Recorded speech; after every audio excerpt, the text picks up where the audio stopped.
Welcome to Friday Takeaway. I'm Nadia, Hassan, and she is Charlotte Chong. It is December 9th as we go into the final month of 2016, and I don't know about you, but I am so glad the year is over. But let's get our year over a little bit faster, and let's start with what actually moved this week.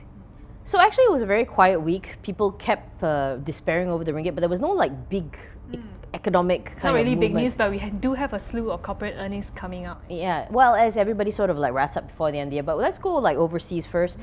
Super Mario, or President Mario Draghi from the ECB, he is apparently continuing to print money. So that's called QE, by the way. And he's like shoring up the Eurozone, of course, in post-Brexit times. And he left interest rates unchanged, which a lot of people were actually expecting. I think we will probably see an even slower market in the Eurozone next year and probably in the global market as well. Yeah, but I think the bigger thing is actually the political issue, because emboldened by Brexit and that stupid Oranges win in the States, everybody, all these like far right, very nationalistic fellas are coming up. Matteo Renzi from like Italy had to step down. So, you're going to see more of these kinds of xenophobic politics actually come up, and you don't know what that means for business, and you don't know what that means for actually peace in the region, which is a pain in the bum. But actually, we mentioned the ringgit, and it was another week. So Jomo Kwame Sundaram actually caused a bit of a stir, because apparently he said that, look, the steady decline that you saw over the past couple of years, you cannot just blame it on oil, you have to blame it at somebody, and he blames actually the administration.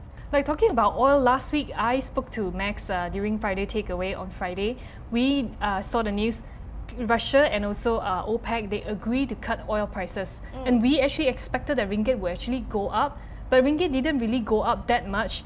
At about 10 o'clock, USD actually strengthened 0.07% to 4.4868. We did slightly better against against the yen, but yes, the USD still continues to be the issue. But yeah, he did manage, that loss of confidence and the whole thing about 1MDB and all the updates. Speaking of course, 1MDB, we saw a couple of things this week too, where the fact is, what happened with 1MDB was there was this report in the Financial Times that apparently they're getting Chinese help to in this deal that they're having, this arbitration they're having with International Petroleum Corp. Yep. So what happened, according to what Erwan Sariga said, Tan Sri Erwan Sariga, chairman of 1MDB, he actually came out and denied that they are in talks with any Chinese party. Yeah, his exact words, if I remember correctly, was, "We are not talking. I'm the chairman. I'm not aware of this." And actually, speaking of PM Najib, he seems to be really confident, and it came out this week to say that Malaysia's economy will reach 2 trillion in 7 to 8 years. He thinks that my neck of the woods, which is Iskandar, he thinks that's going to actually help boost them,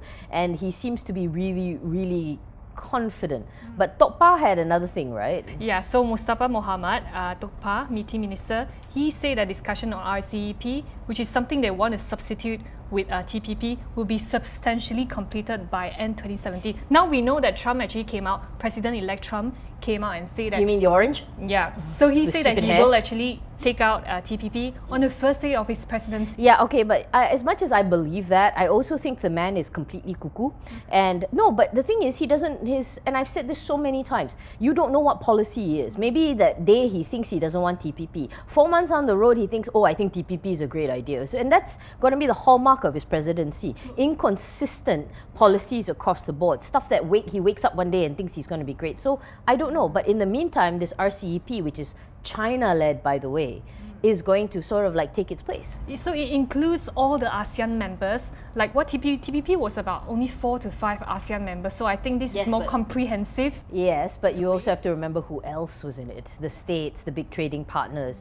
But we'll have to see, actually it's going to be just about a month before that dimwit takes office. I will have to stop calling him names after that. Let's go very quickly to the market. So basically at 10 a.m, Bursa Malaysia was actually marginally down 0.32% to 1638 points. It was actually up though, and I assume it's a bit because of the oil, but when I say up, let's put it in terms, it's 0.68% up. So what happened yesterday was KLCI was up 11.28 points, a lot, but so did all the ASEAN indices were up yesterday, because on the anticipation that the ECB would extend its QE, which of course was what happened yesterday. And UOB actually came out with a report saying that KLCI will continue to trend upwards today if it managed to break the resistance of 1,645 points. Well, we've only got like 3 more weeks before the end of the year, and this is a time when usually a lot of people do window dressing and try to at least end the year on a slightly positive note, but it's been an abysmally bad year. And like mentioned about oil prices, OPEC is still one of those things where people are happy about it, but let's see how it goes in the long term, because higher oil prices comes with another set of issues. But at the moment it's about 52.84 a barrel, but I'm just glad it hasn't dipped any lower from what we saw. I think a lot of this people year. are still very skeptical if this really takes off, if really OPEC and Russia would cut oil production. Don't they need to? It got to the point where it was just hurting everyone, and they realized they couldn't do this game of cut my nose off to spite my face. But we wouldn't anymore. know, because OPEC and non-OPEC members, they are going to meet again next week to go over the details. I don't know what Trump's going to say this about. You know what he did, which was kind of like really silly? Apparently, Boeing is building Air Force One, and he said, it's too expensive. He says from his golden palace in freaking New York, where he says it's too expensive, this $1 billion for Air Force One. I don't know what he's smoking. So we're moving on to actually what's hot and what's moving this week, and we move on to your personal favorite company. My favorite company, yes, EcoWorld Charlotte Chong, International which is Development Berhad. EcoWorld International. The 4Q net profit up 49% at 29 million. You can actually see the clips and everything on our site. But these guys, they hit their target, and it's very, very challenging. They themselves admit that this is challenging, but apparently, according to Tan Sri Luki Sin, it's all down to hard work and determination, and no, but that's what he actually says in the clip. And he says, we are going to hit this 4B, we're going to keep hitting this 4B target of sales, but it's going to take a lot of hard work. So according to the press statement yesterday, they have an announcement through Bursa yesterday, and they say the sales in fourth quarter itself actually exceeded the first 3 quarter sales for the first 3 quarters from January until October.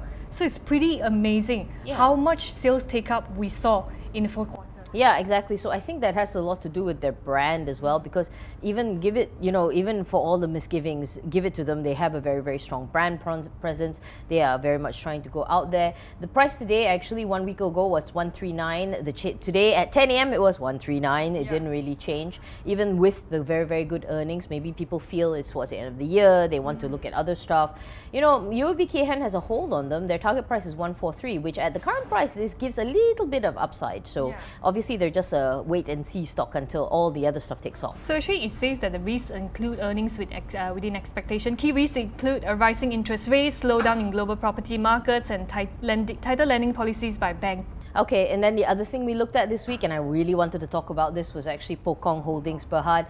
Their net profit was up 5-fold to 1.8 million. The funny thing is, after the whole roil in the markets this year, you know where people go? People go for gold. That's where they go as a safe harbor. They apparently had an increase in sales and improvement in profit margin, which I assume is related to the better cost of gold. I think it's a lot more. 5-fold is a lot, 1.8 million. Now, 1 week ago, they were traded at 47 cents, 10 a.m. today. It actually went up a little bit, 48 cents, change up 3.23% up.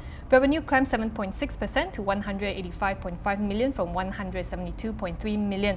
Now, we actually saw a lot more stable demand for gold jewelry, like what we saw. Because people were panicking. Yeah, and also because the US dollar and all the currency markets are not very stable, the volatility is over there. The stock market too. Yeah. So where do people go? They go safe harbor. They go to gold. Yeah, so that's why they actually had that really, really good numbers, and they said like they're optimistic in maintaining the growth and leading position. But the thing is, gold didn't really go up as much as it has previously. I think people have kind of tempered, or it's actually kind of measured. So, but we'll have to see how the earnings were still 5-fold. Quite impressive. As we wrap up, next week's going to be another quiet week as we lead into Christmas.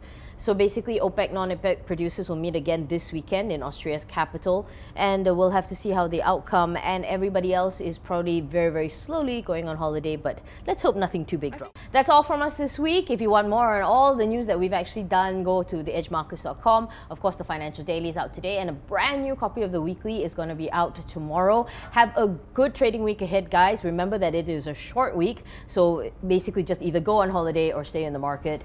Have fun. Take care.